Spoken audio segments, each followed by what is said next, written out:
Olá, aqui é o João. Vamos continuar nossa criação do nosso Parallax para o nosso cenário. O que a gente tem aqui até agora é essa movimentação do fundo, como também das plataformas.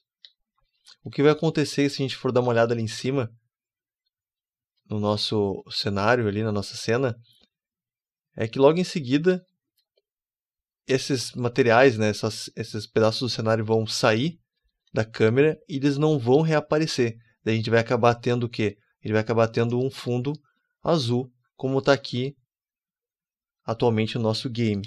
Então a gente precisa fazer o quê? A gente precisa fazer uma alteração no nosso script, scrolling script. Vamos abrir ele. Primeiramente a gente vai adicionar aqui duas variáveis. Vou chamar a primeira de public bool is looping. Vou inicializar ele como falso. E uma segunda que vai ser private, que ele vai ser uma coleção, um list.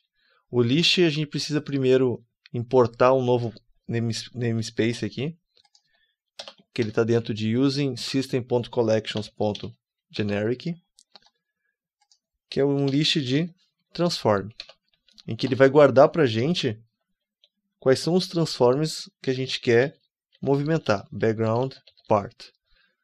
Que ele vai guardar para a gente as partes do background que a gente quer e aleatoriamente não, quando chegar no canto esquerdo e sair da câmera, né, quando sair do cenário, a gente quer jogar para o lado direito, copiar ele para lá. Primeiramente a gente vai recriar aqui o nosso método start, em que a gente vai fazer o seguinte dentro dele. A gente vai verificar se o slooping é true, se está habilitado, né? Se realmente o background tem que fazer o looping.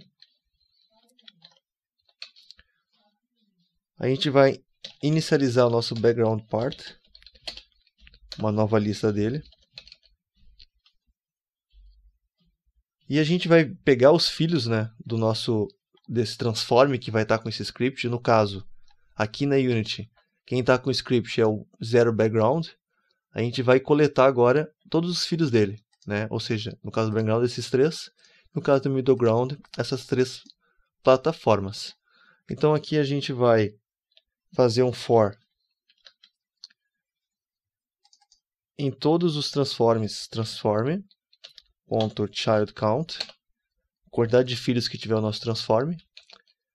A gente vai buscar aqui em cada interação o primeiro filho, né? O filho que vier no contador aqui.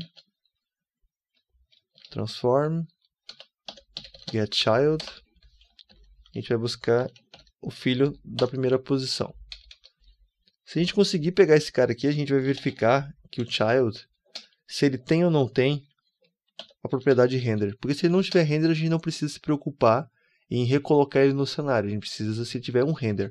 Então, se o render for diferente de null, se ele existe, a gente vai adicionar ele na nossa coleção. Vamos dar um add e vamos adicionar aqui o nosso child. Ok, depois que a gente adicionou todos eles no nosso for, a gente vai ordenar eles, caso eles não estejam em ordem, de acordo com a posição deles em X. Então a gente precisa ordenar ele. Então a gente vai fazer o quê? A gente vai utilizar um método chamado orderBy, que não vai estar aqui inicialmente, porque ele faz parte de um outro namespace que a gente vai adicionar, que é no using system.link. Então a gente vai utilizar um método chamado orderBy, que está dentro desse namespace. Eu vou ordenar ele aqui, deixa eu quebrar a linha para ficar mais fácil de enxergar. Vamos dar uma olhada nele de acordo com a posição X dele, né? Então eu vou criar uma expressão lambda aqui. Vamos ordenar ele t. Já que o t é o transform, né? Já que é uma coleção de transforms, posição X. Então, de acordo com a posição X, a gente vai ordenar ele. E vamos transformar esse retorno aqui em uma lista novamente. Pronto, aqui a gente já tem ele ordenado. Depois que ele coletou todos os filhos dele. A gente vai voltar aqui para o nosso método update. E após a movimentação padrão que a gente já tinha feito anteriormente, a gente vai fazer agora o deslocamento das peças caso eles acabem saindo do cenário. Então o que a gente vai fazer aqui? Ó, se o slooping está habilitado.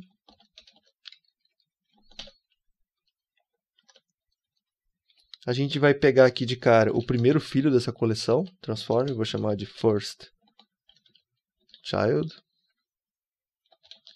Vou pegar do background part ali o primeiro, né? O first or default. Por que first or default? Porque caso não tenha ninguém, né? O default vai nos voltar nulo, a gente consegue verificar isso aqui. Então, se o first child for diferente de null,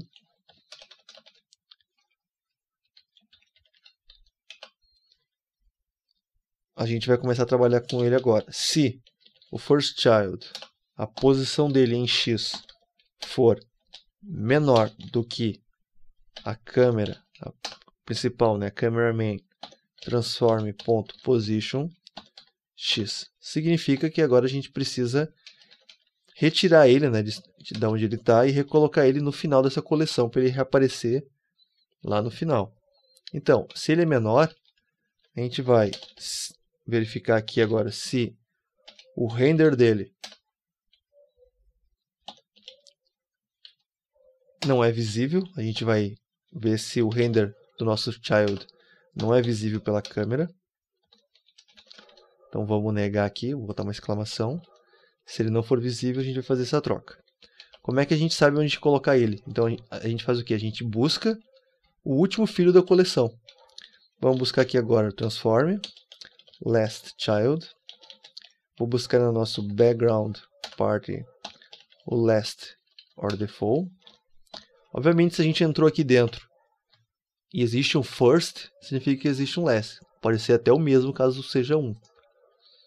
Então, depois disso, a gente vai criar um vector 3 com a última posição, last position, com a última posição do nosso last child.position, lastchild.transform, aqui, lastchild.position, né, que já é o nosso transform. E vamos guardar também o tamanho dele, last size. Em que a gente vai fazer aqui um pequeno cálculo, lastchild.render.bounds.max, ou seja, o máximo que ele ocupa, né, de dimensão, diminuído do lastchild.render.bounds.min. Em seguida a isso, a gente vai setar a nova posição agora do nosso first child, já que ele saiu da cena, né? A câmera não está mais enxergando ele. Position vai ser igual a new vector 3,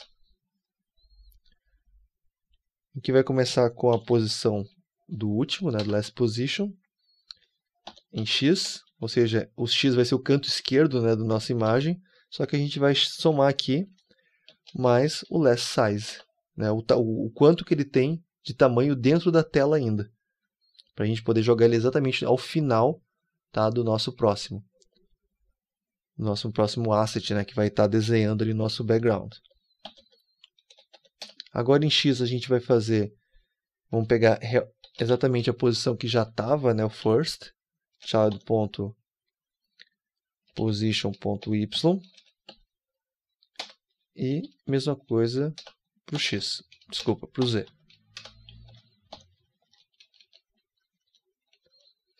Agora a gente precisa fazer o quê? A próxima vez que passar aqui dentro, o primeiro first, né, o primeiro objeto do background party, ou seja, que o primeiro não pode ser mais esse, porque esse aqui já saiu do cenário, a gente precisa pegar o segundo. Então como é que a gente faz para fazer essa pequena alteração? A gente pega a nossa background part e remove dela o nosso first child, e em seguida a gente já adiciona ele novamente. Quando a gente adicionar, como é uma coleção, essa coleção ele vai entrar por baixo, ou seja, ele vai entrar para a última posição da nossa coleção background part. Então ele nunca vai se repetir quando entrar aqui dentro. Certo? Vamos voltar aqui na Unity. Temos nosso script aqui pronto.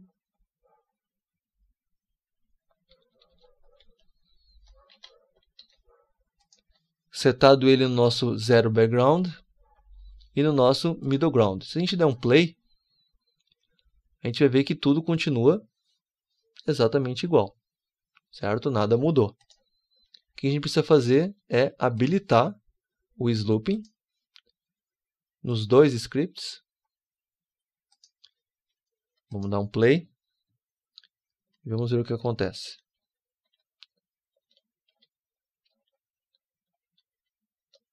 Pode ver agora que quando um pedaço do cenário tá ali, ó, sai, ele é recolocado ao final. Perceba que eu acabei adicionando aqui um terceiro background, tá? Realmente para poder não ter falhas. Caso a gente tivesse só dois aqui, a câmera pegaria muito espaço, né? E apareceria a transição entre o primeiro e o segundo. Então eu encaixei aqui um terceiro para ficar um pouco mais realístico.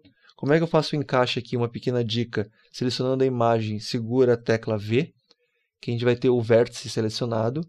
E só arrastando para o lado ele já vai encaixar no vértice ao lado dele.